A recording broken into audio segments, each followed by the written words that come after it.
if there are if there are components of the explanation that are important to the strength of the argument, we can write those down. If there are critical examples that they use, we can write those down. But in most speeches, most sentences don't need to be documented. And in fact, if you hear a speech where each sentence is critical to the logic of the argument, then enjoy, you're in the top room. Okay? But in the vast majority of the tournament, that won't be your experience.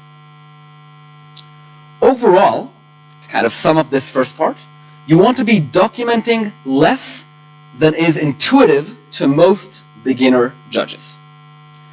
But at the same time, you want to be documenting more of what you think. And I'll write this down.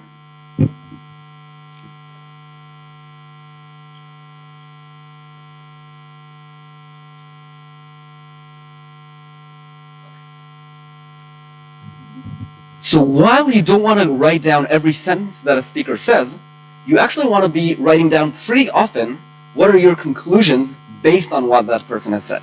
So for example, you want to mention if he didn't address an argument that was already on the table in his rebuttal, if the rebuttal that he gave takes down the argument or mitigates it or fails to address it, if the argument, for example, if you're listening to an argument and you think, wait a second, this argument assumes that such and such is true, despite the fact that they didn't prove it, if there's a significant logical leap in it, if it, on the positive side, let's say that a speaker places a burden on the government side, for example, that government cannot win this debate without living up to that burden, if a specific argument contradicts an argument that was given before, if it addresses a specific clash, or if it's important for such and such reasons, all of these things are things that speakers will not necessarily tell you explicitly, but while you're listening to them, these things can come up, right? They're relevant to your adjudication of the debate. And you want to write these things down. They are as important, and perhaps even more important, than documenting what the speaker is actually saying. And the reason for this is that at the end of the debate, you're going to have about 2 minutes from the moment the debate ends and until the chair will ask you to give your call. 2 minutes is not enough to go over all of the content of the debate and then start forming your opinions. And so you want to have these shortcuts already there so you can understand, okay, this argument was important, this I didn't accept because of these reasons, this rebuttal took this argument down, and so on. You want to be doing this throughout the speech. So as people are speaking, you want to write down what you think about what they're saying right now. But you also want to take the last 15 seconds between kind of either the end of the speech or while you're waiting for the next speaker to be called upon to kind of look over the speech and say in general, okay, what happened here? What are the most important things in the speech? What are the problems? Where is the clash currently? And so on. Finally, and this relates to the previous point, you want to start actively judging the debate while the debate is still going on. And this again relates to the fact that you don't have enough time at the end of the debate to start really comparing all pairs of 4 teams. So you want to reach the end of the debate when you already have at least a basic idea of what's going on. Probably at least some of the teams you can compare and say who beats who, and so on. And note that at different stages in the debate, there are different things that you can already decide upon. So for example, at the end of the Prime Minister's speech, you still know a very small portion of the debate.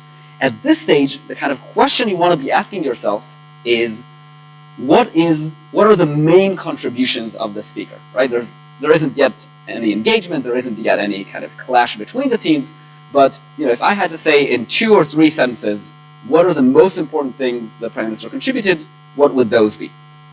By the time the Leader of Opposition gets down, you already have at least what are currently the clashes between opening government and opening opposition. Right? You can identify what both teams believe in broadly and say, given what I've heard so far, what are the main questions that dictate the team, which team is going to win? And currently, at least, where do the 2 teams stand? Which of the teams is currently winning each clash? Of course, this might change as new speakers speak. by the end of the top half, you can already decide who is winning in the top half. Ayal just mentioned in the briefing that things that other teams will say should not affect the ranking of these teams, so you can decide. There's one exception to this. Both teams can still give POIs, so those POIs that they give can still affect the ranking, but what other teams say will not affect those rankings. And you want to actively do this during the debate, even at the expense of documenting everything that people say. If you miss 2 or 3 sentences from somebody's speech, that is indeed, of course, always a shame. It's always better to know everything that happened. But it's not critical. It's not critical for 2 reasons. One, you're going to be in a panel. So if you miss a sentence or 2, there are other people to fill that in. You can even document, oh, I think I missed something over here. You know, there was a moment there where I was thinking about something else. And if you have that documented, later in the panel when someone says that the team argued something that you don't remember them arguing, you can say, wait, when did they say that? And if it's in the time you miss things, you can just trust the rest of your panel that they're right. Another reason why it's okay to miss 1 or 2 sentences from speakers is that we expect speakers to emphasize and reiterate things if they are important. Right? I'm sure you've all heard of this as speakers. But if you're willing to give up on having 100% concentration on what people are saying 100% of the time, you suddenly have time to start actually thinking about how you're going to judge this debate. So again, especially for people who are beginner judges, who don't always fully follow the debate, and so on, I strongly recommend that you still take the time to think about what you're hearing, to think about the arguments, to think about whether rebuttals take down arguments before them, what clashes different arguments come into, and so on, even if that means that you're going to miss some of the things that people say. Otherwise, you're just going to be ineffective in the panel because you won't be able to integrate that information at all. Okay. Since we're very short on time, I think I'm going to finish with that for the practical kind of what to do during the debate stage and move on to the panel stage. But first, if there are important questions on anything that I've said so far, this will be a good time to ask them. Yeah.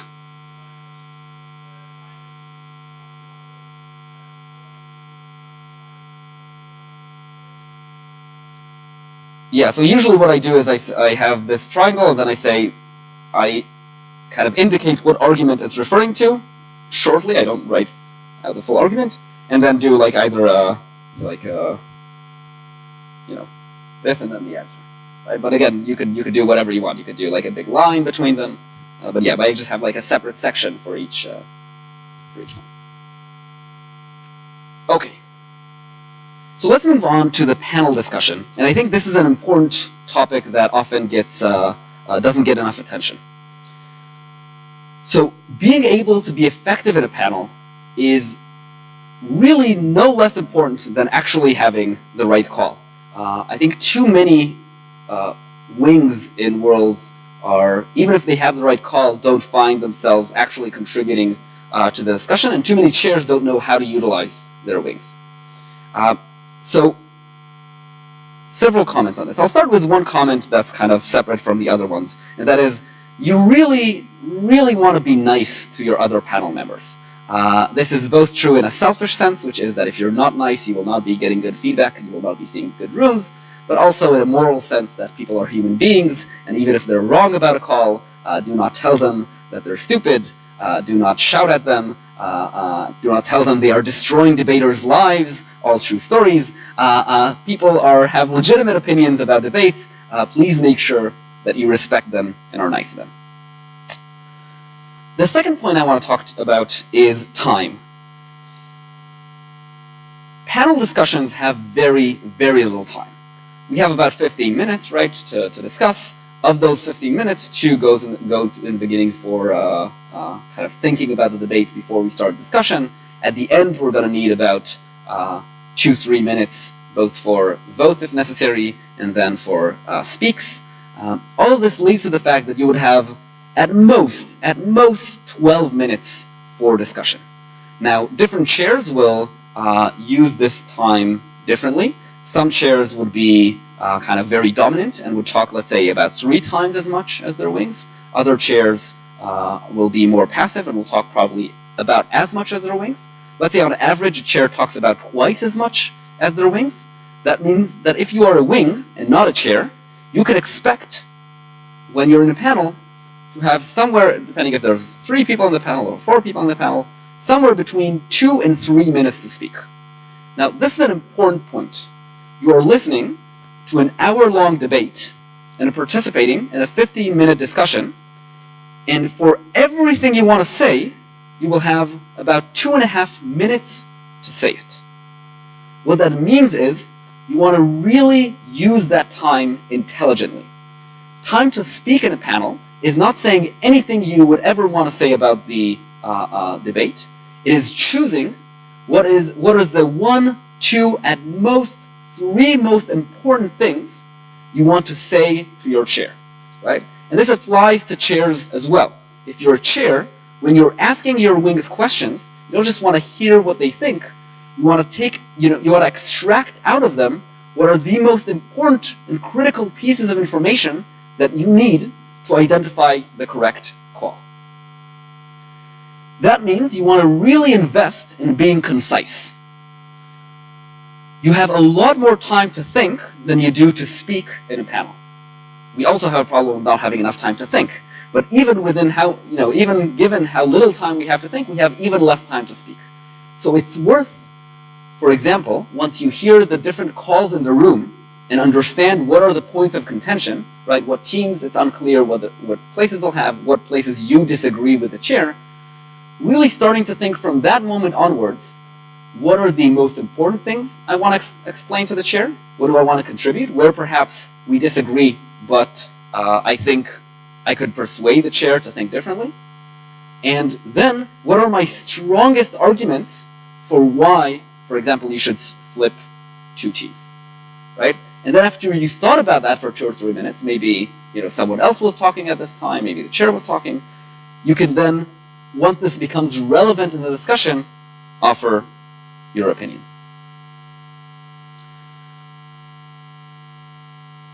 As a chair, despite the fact that you have slightly more time to talk, this time limit is really even more painful to you. What you want to ask yourself is, given the calls that I heard in this debate, which comparisons can I get by quickly? Which comparisons do I need to leave time to discuss? And what questions am I asking my wings so that literally every minute of this discussion will bring us towards the correct call? Whether you're confident in your call and you think the correct call is convincing your wings to join you, or you still have open questions and getting to that correct call requires an in-depth discussion of the things you're not sure about. So to try and address this challenge, I want to talk about, hopefully, 3 things. The first is how to make sure what you want to say is relevant. And that is perhaps the most important thing you want to do when you're speaking in a panel. I think I don't have an eraser, so I'm going to stop writing.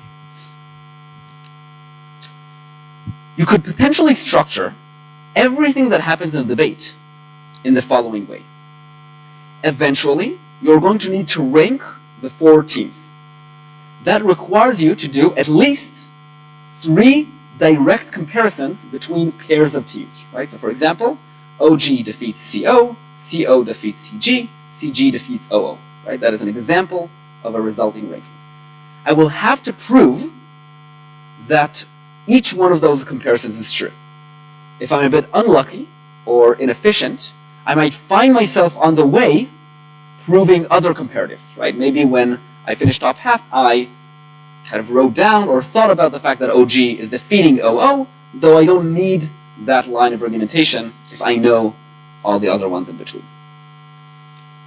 Each one of those direct team comparisons can usually be divided into a small number of critical questions. That small number of critical questions is usually questions like, what are the main clashes in that team? So each clash is a critical question between those teams. For example, if we're in a debate about capital punishment, maybe between OG and OO, the 2 main clashes are, does capital punishment deter crime? And maybe is it justified to kill people for the goal of deterrence? Right? That's a classic case that we have. and those two questions will dictate who is going to win. But since we are in an adjudication panel and discussing with people, there will often be questions that have to do with what we think happened. So for example, did a team live up to their burden of proof? Maybe there's disagreement even on what a certain team has said or didn't say, or how they proved it, right? Or did they rebut a certain argument? So what we want to do is we want to drill down each team comparison into a short list of questions that if we all agreed on the answer to these questions, we would all agree which of those two teams came before the other.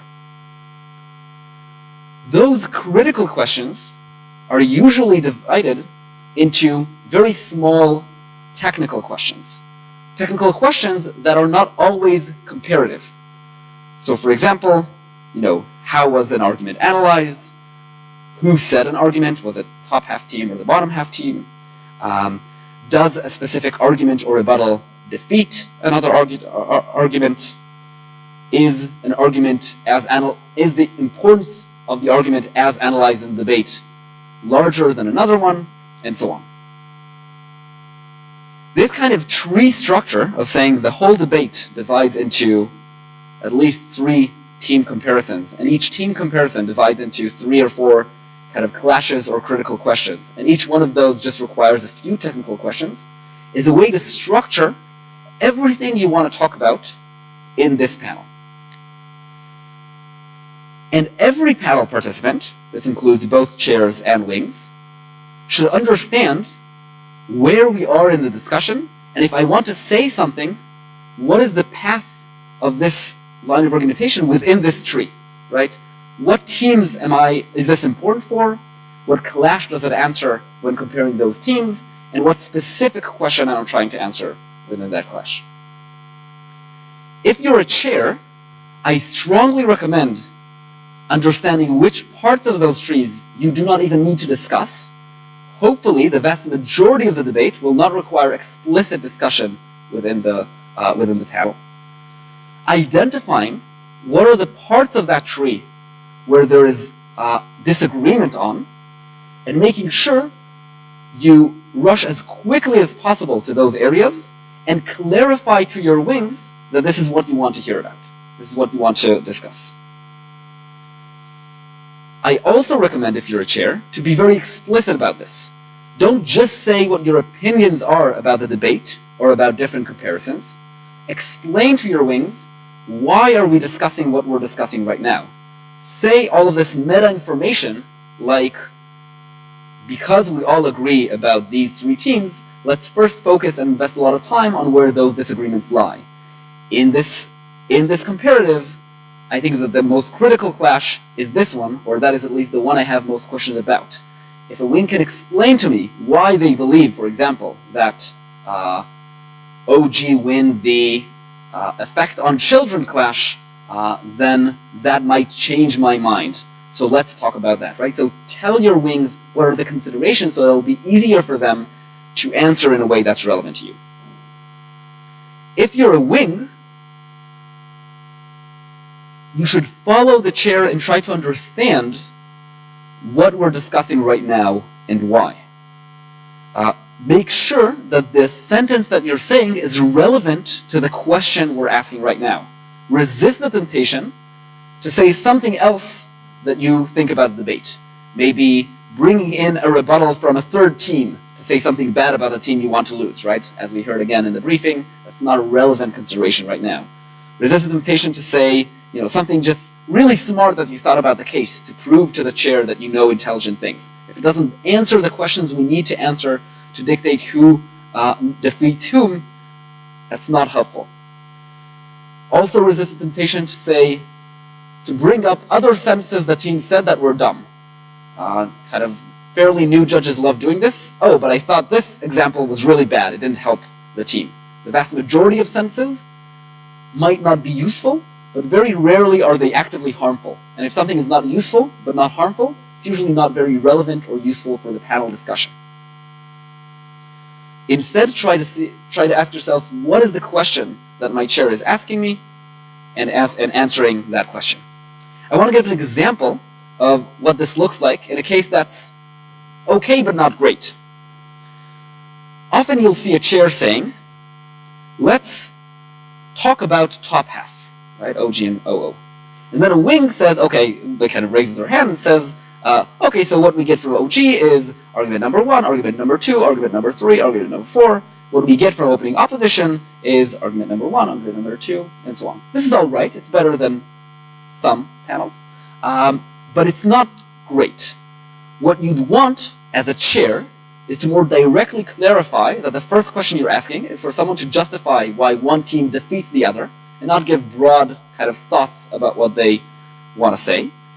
And as a wing, you want to identify what is the justification. For example, opening opposition had this critical and unrebutted argument, which is more important than all arguments said by opening government, including, let's say, these 2 arguments, which I think are the kind of main contention by opening government. Okay, so all of this had to do with relevance, right? So we kind of have this structure of the debate to make sure that what we're talking about is indeed relevant to the decisions and the conclusions we need. Let's talk a bit about clarity. Like we said, we don't have a lot of time. Often, especially in Worlds, which is an important tournament, we have a lot of pressure, right? We want to get the right call in. We're judging 60 minutes of hopefully intelligent and complex debating. At least later in the tournament, we are all very tired. And in many cases, we will have, many of us will not be talking in our first language.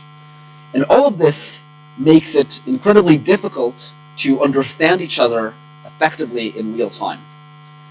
And if we use unclear language, that makes things significantly worse. So there are a few things we can do to make sure that the way in which we communicate is clearer to others.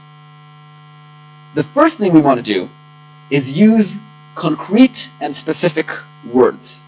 We want to use as often as possible team names, speaker names, real nouns, as well, not the words they, it, that.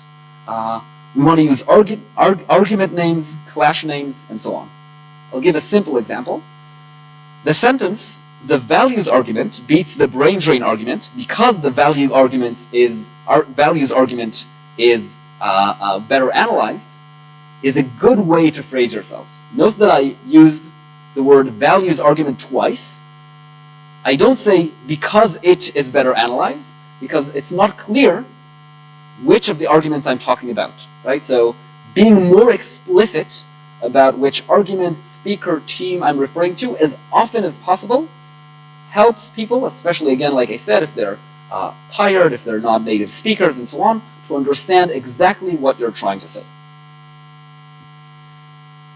You also want to be as accurate as you can in explaining what your opinion about a specific component in the debate is. And I'll give a few examples of kind of accurate adjudication. This is true also for the rationale that we give. If you want to say that CG has no extension, that is very different from saying they have a weak extension, which is also different from saying they have a marginal extension, right? Weak extension talks about the strength of the arguments. Marginal talks about how much they added, which is different from saying they have, let's say, an extension that's been defeated or refuted, right? Maybe they had a great extension, but it was then refuted by closing opposition. A specific argument, you might not like it. You think it's not good for different reasons. It could be that that argument is irrelevant to the debate, so unrelated to how it was proven, you just don't think it serves the team in winning the debate. You could think that argument is unimportant, right? It's proven, but we don't think it matters, or matters a lot. It might be not proven. It might be proven and refuted, or it might stand and be a fair argument, but still ends up being less important than another argument. Explaining exactly why you think an argument is bad can really help other people in the panel understand if they agree with you, and if they don't agree with you, be able to express where they disagree. And then finally, maybe actually before I move on, I'll just say another example of this is if you're talking about a rebuttal can defeat the point in which you think that really the point falls apart. It can only mitigate or diminish a point, right? You think the extent at which the point is true or its importance might be diminished. Or a rebuttal might actually not address the point, but perhaps it could have some other value in this debate, right? Sometimes people hide inside the rebuttals arguments that are just valuable in and of themselves. And each one of those is a separate statement about that rebuttal. And finally, in terms of clarity, you want to be as specific as possible. You want to avoid saying, win because they show how this hurts the poor, which is kind of, perhaps in many debates, fairly generic. Maybe you want to say, look, they explained how less jobs will be available, and the amount of available jobs, and they also explained why the amount of available jobs is the most important thing in this debate, and therefore they won the debate, right? So I want to kind of really sketch out the full path of how do I get from every single thing they said to why that thing should defeat other arguments in this debate. Finally, I want to mention one word about responsiveness. If someone is repeating the same sentence more than once in a panel, that means someone is doing something wrong. And it's not necessarily the person repeating themselves, but it might be. Usually, you'd want someone to make some statement, and then for the rest of the panel to either agree with that sentence, and now we can move on, or disagree and give the reasoning for why they disagree. The answer for that disagreement, if that was a proper reason to disagree with that response, should be some additional information rather than the same information you've already said. So if you note that either you or someone else in the panel is repeating the same sentence and facing disagreement, you need to first ask yourselves, am I sure that I took into account what was said since I said that sentence last time? And B, try to understand what components of that sentence people are disagreeing with, and how can we resolve that disagreement, which will usually require kind of deep diving into that specific component. Okay, we're almost out of time, and I want to make sure that people have time for questions. So any questions you have on either anything I've said or other things in education that are troubling you, this would be a great time to ask them. Yeah.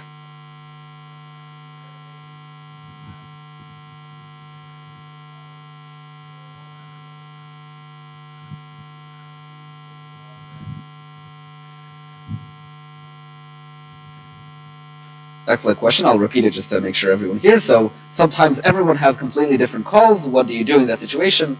What's your strategy? So I think there are two cases here. So one is, it depends on how confident and optimistic you are that you're going to be able to do everything you want.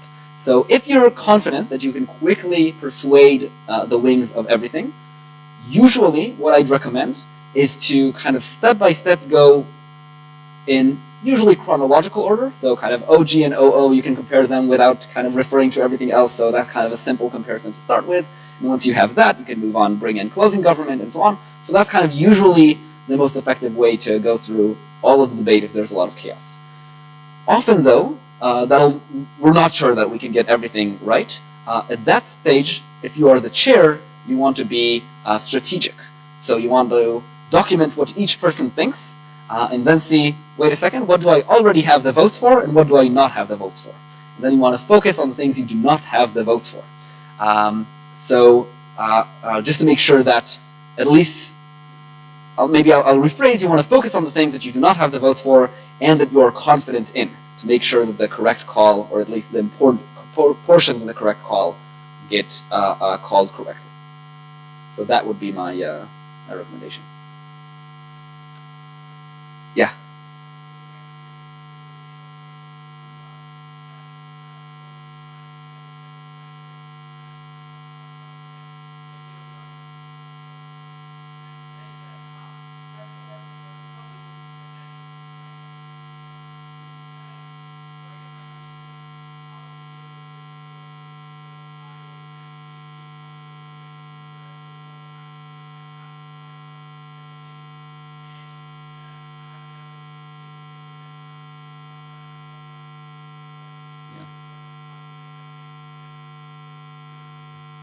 Yeah, so first of all, I want to mention that even in the top room, this won't be true for most speakers.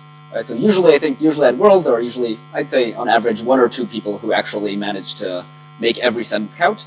And that person will be in the top room, but it doesn't mean that the top room, indeed, you need to do that throughout. So just to mention, for most speakers, I would still say, especially if people are speaking very fast, if they're saying very intelligent things, if you feel like you're running after what they're saying, I would recommend putting the pen down and just listening and saying, okay, I'm now stopping acting as a judge and starting acting as a human being who is listening to a speech, and then you understand what they're trying to say, and then write that down.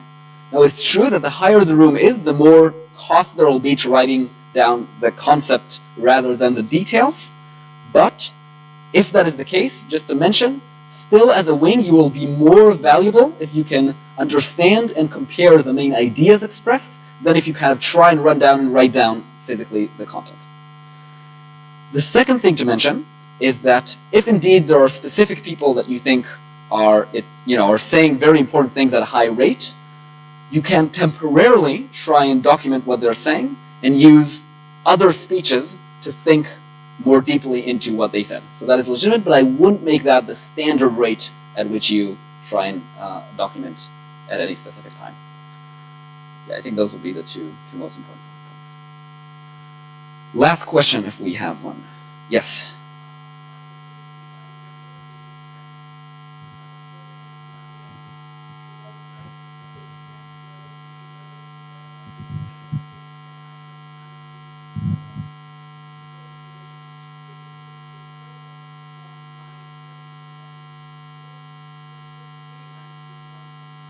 Yes, so you should almost always write a short version of what people said. You almost never want to write down exactly what they said, except if there's a reason why you think this specific phrasing will change the debate. For example, in the mechanism, sometimes you kind of want to make sure you have the exact mechanism right. Or if you want to give someone specific. But as a general case, you should always write down things in a shorter version than what people said. Okay, thank you all for coming. If you have other questions, feel free to come speak to me, and good luck judging Worlds.